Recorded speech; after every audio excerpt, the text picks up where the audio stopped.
You're listening to Monday Matters, a Principal Matters podcast production. Hi, Principal Matters listeners. This is Will Parker along with my co-host, Dr. Jen Schwanke, back for another Monday Matters. Jen, wow, we are already stepping into September, which means most schools are back, and at least across the U.S. And for anyone listening outside the U.S., I don't even know what it feels like to be in winter or whatever you're experiencing on the other side of the globe this time of the year, because we're hot and heavy with wrapping up summer and stepping into, man, this is full swing, Jen. Yeah. Full swing. And you know what? I bet what we're going to talk about today might apply to some folks in these first few weeks of school, which is how do you build trust with parents? Because in your new book, Trusted, you unpack so many pillars and killers of trust. And so I wanted to ask you to come back to that conversation with this morning or today and talk to us about how those same pillars and killers apply to how we communicate and work with parents. Right. I think this is one of the dark horses for what brings joy to a principal is to have strong, trusting relationships with parents. If we think of parents always as adversaries, that just is a clinical term here, yucky feeling. Mm-hmm. And trusting relationships with parents are not independent of other trust pillars. You know, they're best embedded inside the overall culture of the school. I have been so lucky because every building where I was the principal, I loved my community. I loved my parents. And that doesn't mean I knew every parent and I knew their story, but I just felt such camaraderie and connection between the community and the school. And so did the teachers. And that, to me, again, dark horse for what really makes a school culture a positive one. So if it's okay, I think let's dive into some things that are important for those family relationships. Please. Okay, so number one that worked, I mean, these are just things that I see working and work for me, is just really strong communication. Mm-hmm. Do your families have that regular communication from the principal and their child's teachers? It doesn't have to all come from the principal, but is there a system? Is there a regular rhythm of communication? Do parents know who to contact if they're confused or uncertain? Or do they just, immediately email the Board of Education? So you want to have that strong communication. I think another really important aspect for parents is belonging. Does every child fit somewhere in the school? And do parents and families feel seen and heard and valued? When decisions are made, is somebody in the room saying, okay, how's this going to affect our parents? How is this going to affect our students? Because the thing that will escalate a parent more quickly than anything else is if they feel they weren't considered or they no one cared about how something may have affected them. Mm-hmm. Another component, I think, is competence. And we had talked about this in an earlier episode, Will, but for parents, they need to believe that staff members are well trained, they know their role, they're going to get the job done. What systems are in place to support staff members, new teachers, new support teachers? How well do parents believe that their students will be well served? Are people ready to go? That's a huge one. And then family leadership too. I think this is it's something we don't necessarily talk about a lot. We talk about family engagement, but we don't talk about family leadership. So a good question is, are there opportunities for families to immerse themselves in the school's mission and activities? Is there a focus on building those connections across minoritized parent populations? Is there a sense of welcome, empathy, and reciprocal respect for all families? Not just an annual email that says, hey, we need volunteers for the spring party, but being part of what we do, rather not just in a, hey, can you please come work for free capacity? Oh my gosh, Jen, there's so much rich content in what you just said. I'll come back to these strong communication, who to contact when there's a situation that needs to be addressed, that whole idea of belonging and caring, believing in the competence of the staff and teachers taking care of our kids, and then that inviting people into a co-mission. Like, I don't just want a family involvement. I want family leadership. We want families to be a part of leading here too. When I think about that first area of strong communication or who to contact, Mark Schillinger, who does a lot of work on principal time management likes to say, have you trained your people to treat you like you want to be treated? Mm-hmm. Mm-hmm. And I love that because so often when someone needs something, the reason they call the principal is because your name is on the website or you're the Mm-hmm. person that welcomed them at the orientation.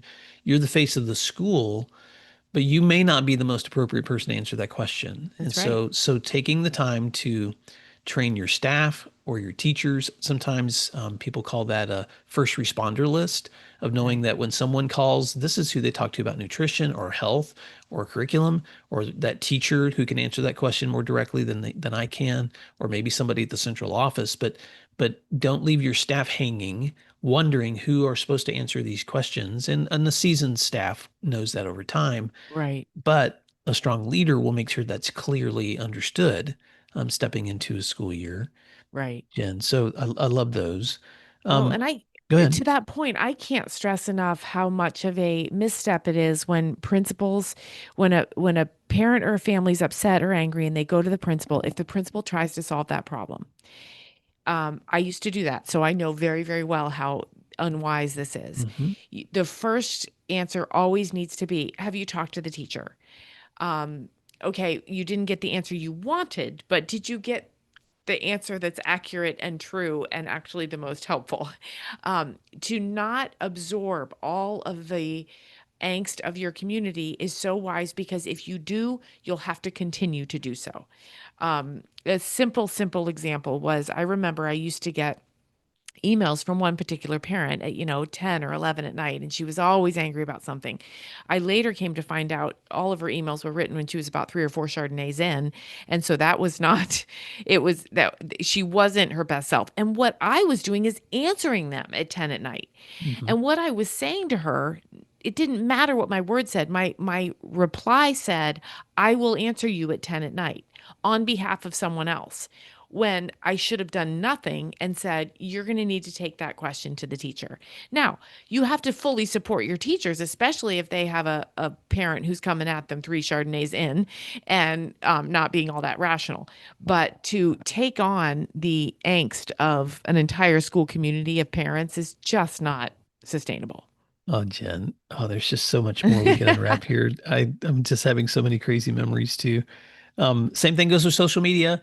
Same thing. I mean, there's just so many things that it's better not to respond, Right. or it's better to wait to respond until you know that someone's in a better set of mind. Um, when it comes to family leadership, and you know, when I think back to my work, that was probably the my biggest weakness was inviting families into that same mission that I talked about so much with my teachers and our students. Part of that, I think, was inviting them in through just making sure that they were aware constantly of what we were doing so that they were never in the dark as to what that looks like. But I was just talking to a couple of educators recently, Jen, a principal in one case and then a teacher in another.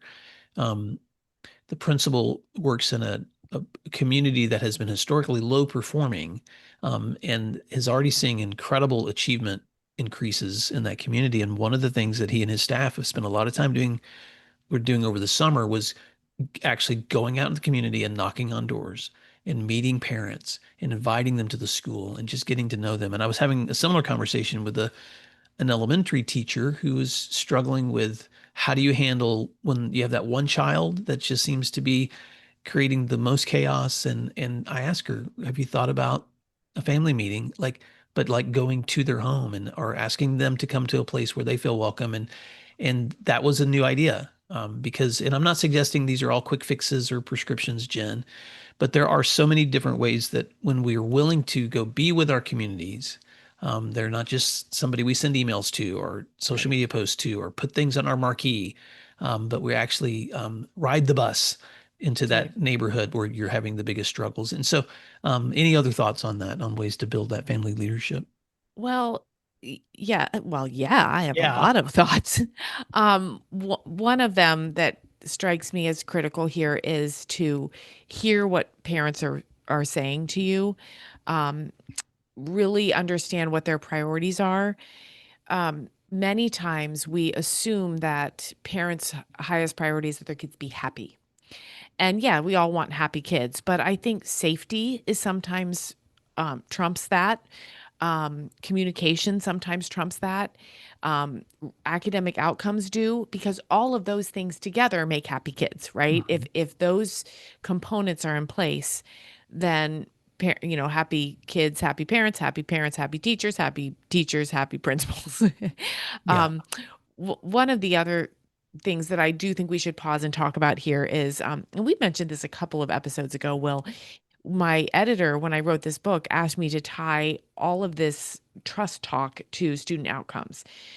And I said at the time that when there's trusting relationships between teachers and principals, student outcomes achievement is higher. That is true. Mm. Research shows us. Gordon and Lewis did research on this in 2009. High parent achievement, or excuse me, high parent engagement is associated with higher student achievement. So you Mm. want your parents to be there. You want them to have input. You want to be responsive and accountable to them. And again, let's swing it back around. I think a lot of that is engaging in that frequent, relevant communication, letting your experts be experts, and being present and welcoming to those parents as part of the team. I love that. I work with a high performing principal who has kind of modeled his schedule around time with developing his leadership team and feedback Hmm. from teachers, time with developing feedback from students so that he's constantly hearing, but also time bringing parents together for feedback. And so when I think about especially a principal's priorities, I know this is so hard because right now you're like, what am I going to even do my observations and Right. evaluations and my fire drills? And all of that is important. But when you look at your calendar, I'm just asking you, where have you prioritized time with those three buckets? Right. With the people that you're developing to serve students, with the students themselves, and with the parents that you're Right. also serving? Because when you're touching those relationships consistently over time, Jen, you're building stronger trust. Right. Well, and let's land there for a second, because it is a lot. And I don't Mhm. want anyone listening to this podcast think Jen and Will are out of touch. Mhm. I don't think those buckets need to be standalone, and they don't need to be new. I don't want any listener to listen to this and say, oh my gosh, I need to host a parent meeting this week. No, I think those opportunities are already embedded there. They're embedded at student drop off. They are embedded at school events. They're embedded at the choir concert. Mhm. And so I think we can do this without any extra work. It's about being present and engaged at school events. Families love seeing principals at events. They love to see active participation too. If you're leaning against a wall on your phone during the second grade choir concert or during the high school lacrosse game, parents are going to think you're just checking a box and putting in time. Yeah. But if you are dedicated and committed to actually talking to people, to going and saying, "Oh my gosh, I haven't seen you in a while. How are things?" Then that it's already in there. It's baked into the cake, so to speak. You don't have to do one extra thing to make families feel connected. Well, Jen, I want to end with a story.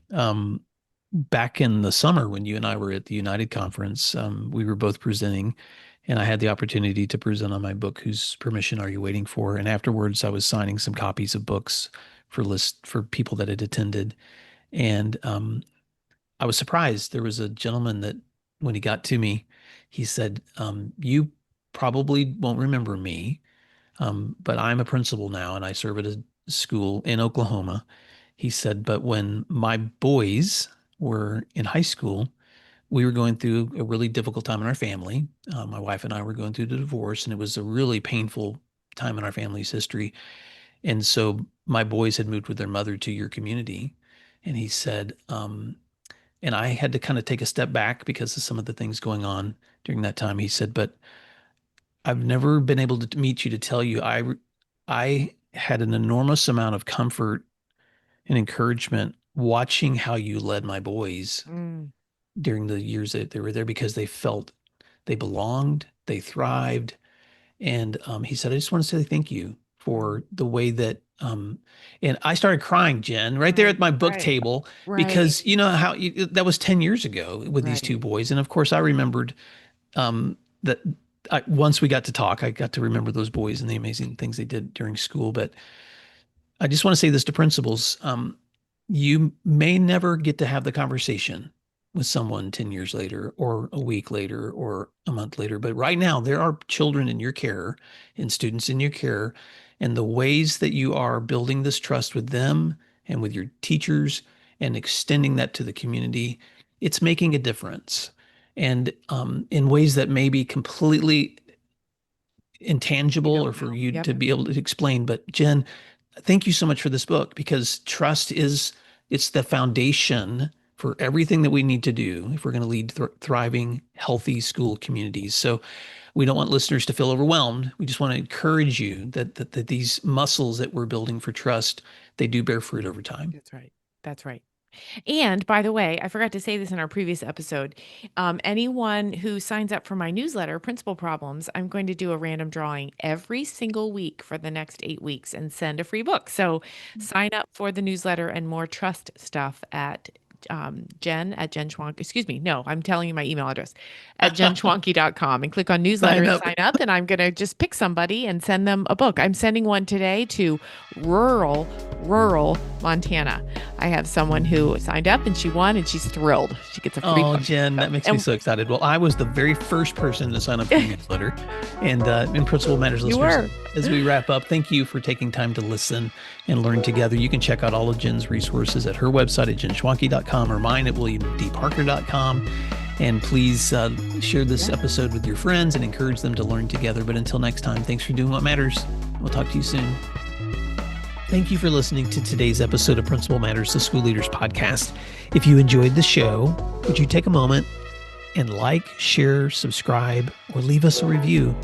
In fact, if you share it out with a friend, even more people can become a part of these conversations. Sign up for our newsletter at williamdparker.com for even more free resources. And don't forget to check out our website to learn more about our books, professional development offerings, Grow Academies, masterminds, executive coaching, and keynote presentations. Wow, let's keep learning together. And thank you for doing what matters. Monday Matters.